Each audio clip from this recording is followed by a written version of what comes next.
Good afternoon, everyone. It is my honor and privilege to present our research, which specifically looked at the outcomes of aspiration thrombectomy use in patients with ST elevation myocardial infarction. We have no relevant financial relationships to disclose.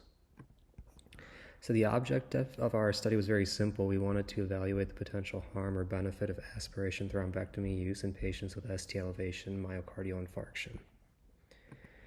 So just a little brief background. During PCI, manual thrombectomy may reduce distal embolization and thus improve microvascular perfusion.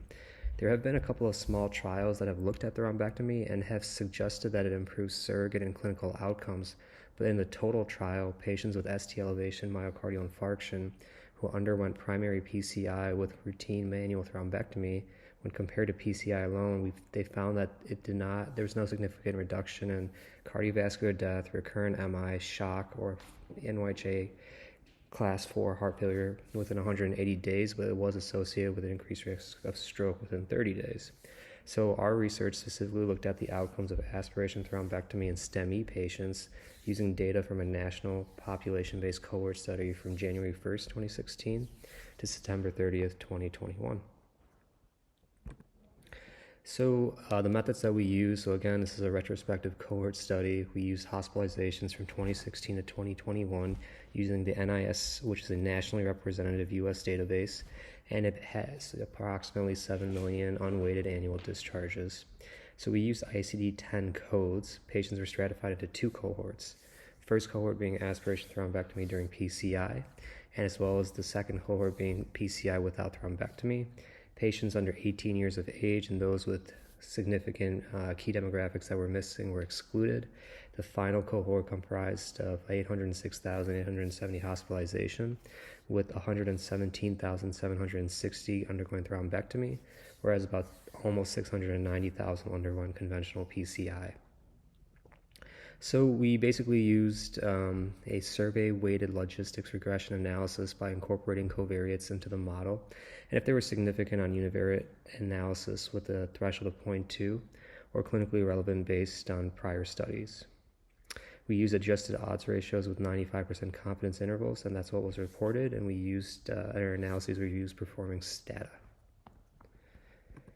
So our results, we found that out of the 806,870 patients who presented with a diagnosis of STEMI, 690,000 did not undergo aspiration thrombectomy, while about 118,000 patients did undergo aspiration thrombectomy.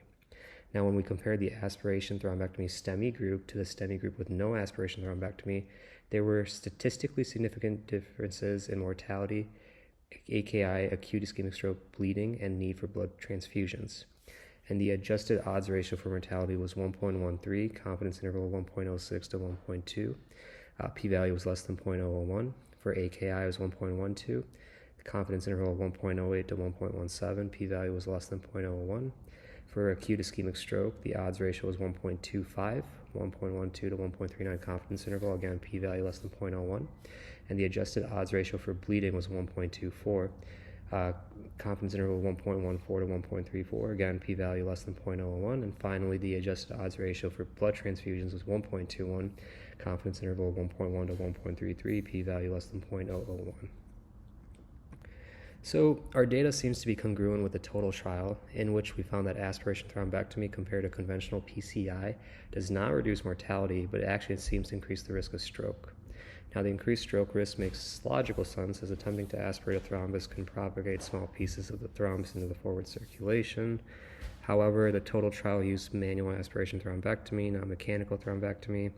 In our study, aspiration thrombectomy is likely a combination of manual aspiration thrombectomy and mechanical thrombectomy. The lack of mortality benefit when performing manual aspiration thrombectomy should lead cardiologists to strongly weigh the risks and benefits when deciding to perform this procedure or not. And as always, we need further studies to better evaluate the benefit of mechanical aspiration thrombectomy to see if there truly is any potential mortality benefits. Thank you.